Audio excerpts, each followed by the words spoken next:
Pour le dire. 10 minutes. Le titre, c'est Les femmes au miel et autres histoires joyeuses de l'immigration, Iman Bassala. Oui. Mais vos récits sentent le miel, la cannelle, le bonheur. Et pourtant, vous parlez de l'immigration. Oui. Vous avez voulu volontairement choisir cet angle parce qu'il y a également de belles choses dans l'immigration, c'est ça? Voilà, il y a de très belles choses en fait. On passe d'une immigration subie à une immigration choisie assez subtilement et on se souvient au final des belles choses et c'est la meilleure façon d'avancer, je trouve, que de changer d'angle et de voir parce que cette misère que l'on nous étale nous fait oublier souvent qu'il y a la part et la richesse de l'individu et de sa liberté de sortir de ça. Et effectivement, c'était une manière de dire non, je ne suis pas la pauvre petite immigrée à sauver, je l'ai fait moi-même et beaucoup d'entre nous le font aussi très bien. Votre histoire, elle était une histoire facile ou difficile? Je pense difficile. Je pense quand même assez difficile. C'est vrai qu'il ne faut pas oublier que je suis issue de l'immigration de travail, comme beaucoup de Maghrébins en France. Donc il y a une réelle précarité qui correspond à une réalité de souffrance tout de même, parce que quand il faut choisir quel est l'enfant le plus malade, parce qu'on ne peut pas emmener les trois, ce sont des choses tristes, certes, mais il n'empêche qu'au fur et à mesure, on s'adapte. On s'adapte et même on trouve des moments de joie au moment où l'on existe, parce que l'on existe tous les jours et l'existence est aussi faite de joie, y compris dans la misère. Il y a toujours une lumière.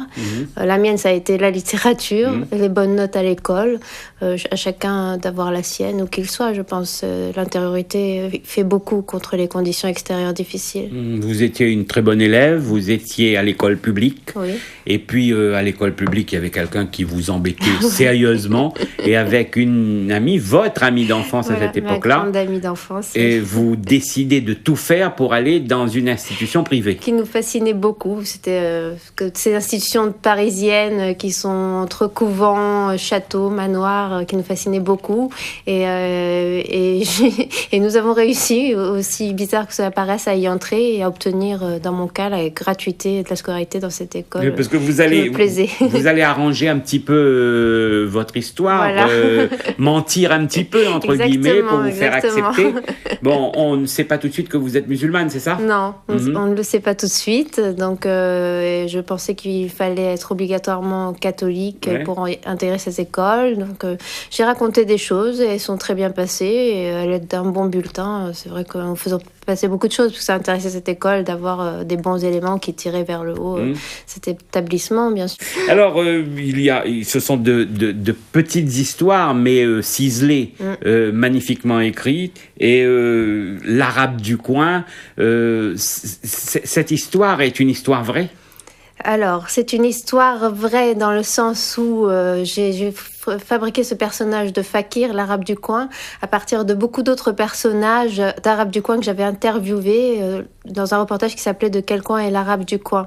Donc, je me suis rendu compte effectivement qu'il y avait beaucoup de choses derrière ces étalages, derrière cet homme qui vous sourit et qui vous sert un thé à la fin, une souffrance, un exil et un travail monstrueux, bien sûr, encore plus aujourd'hui dans la réalité actuelle du commerce et de la grande distribution qui fait ombrage.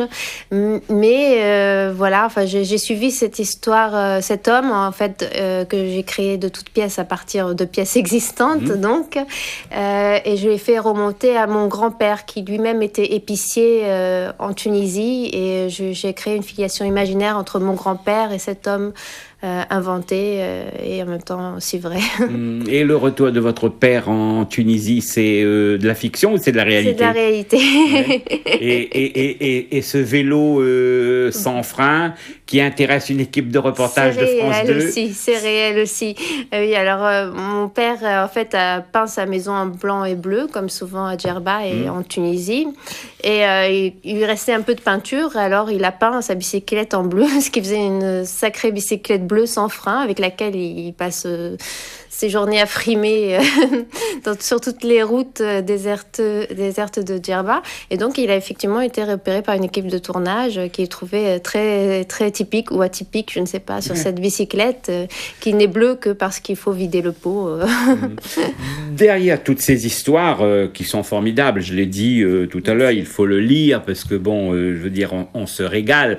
Quelque part, j'ai lu que ce sont des petits pains d'épices. Oui, ce sont des petites tranches de pain d'épices. Et il y a aussi l'amour de votre papa, de votre maman, et puis fraternité de la communauté, tout à fait. Des femmes, des hommes, et puis également l'amour entre frères et sœurs. Tout à fait, c'est vraiment quelque chose qui est à la fois porteur et à la fois qui peut être douloureux, parce que quand on aime beaucoup, on s'inquiète aussi beaucoup les uns pour les autres.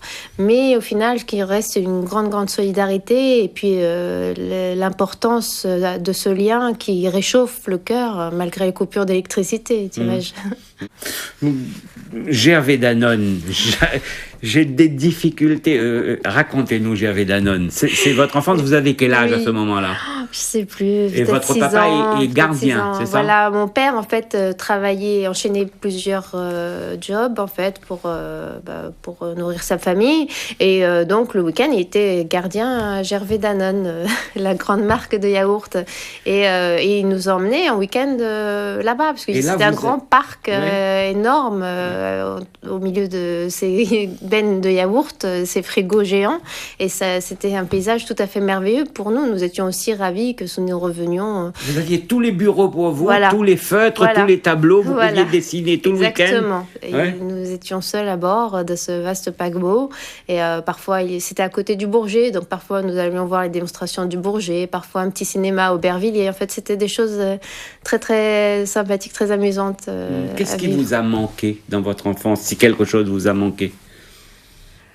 Je ne sais pas, parce qu'on se construit aussi avec le manque. Je dirais bien sûr, il y avait le manque financier, le manque matériel, qui était quand même délicat, mais en même temps on se construit avec. Donc je ne peux pas dire que quelque chose m'ait manqué.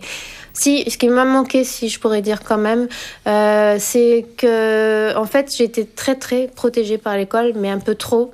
Ce qui a été délicat à la sortie, parce que j'avais cette facilité-là que le monde du travail n'offre pas finalement aux gens issus de l'immigration.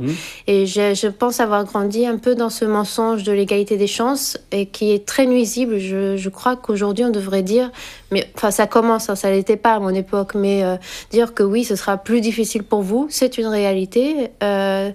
Sachez-le, ne tombez pas de haut plus tard. Voilà, je pense que c'est un mensonge qui a fait beaucoup de mal à beaucoup de gens très diplômés, dont moi, une fois que nous arrivons au monde de l'emploi. Mais on finit par s'en sortir quand même quand on a les diplômes. Ça prend plus de temps, et c'est pas aussi facile qu'à l'école. Votre père, si je me souviens bien de ce que j'ai lu, c'était quelqu'un qui avait un cœur en or, quoi. Il suffisait de faire un peu pitié en face de lui, comme on dit, pour pouvoir repartir avec une voiture, même si on n'avait pas l'argent pour le payer. Tout à fait. Mais alors du coup, ça crée des conflits à la maison, parce que lui, il offrait tout, puis après, il se rendait compte qu'il n'y avait plus assez pour les yaourts à la maison. Enfin, bon, les yaourts, c'était réglé par Gervais Danone, on va dire, mais bon, pour le nécessaire à ses enfants. Donc ça crée de gros drames à la maison, bien sûr. Sa générosité. Vous racontez quelque part le moment extraordinaire, c'était à l'heure du goûter. À l'heure du goûter, il fallait porter un manteau et des moufles pour aller tout simplement dans les frigos de Gervais Danone. Voilà.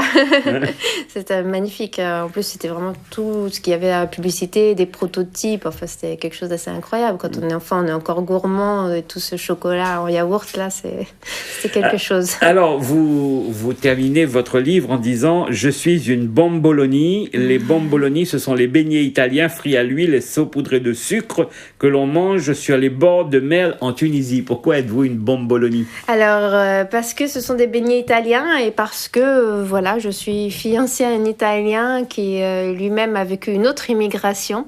Donc, je disais ça aussi pour lui rendre hommage, et je me suis rendu compte que je retrouvais chez lui beaucoup de ma Tunisie. Curieusement, et que c'était très bien comme ça. C'est-à-dire que nous ne retrouvions ni français, ni tunisien, ni italien, mais finalement méditerranéen, ce qui est une réalité complètement autre et en même temps très très rapprochante, très fusionnelle. Vous dites, je suis devenue une bomboloni, j'ai aimé un Italien qui m'a remise immigrée comme au premier jour, et j'ai l'impression que vous êtes très heureuse. Voilà, c'est reparti pour les avions, les adieux, et revenir avec des paniers pleins de nourriture. Voilà. Merci Iman Bassala. Je rappelle le titre de votre livre, Les femmes au miel et autres histoires joyeuses de l'immigration. C'est publié chez Michalon. Il faut le lire parce que c'est vraiment oui, ce sont des petits pains d'épices. Merci beaucoup.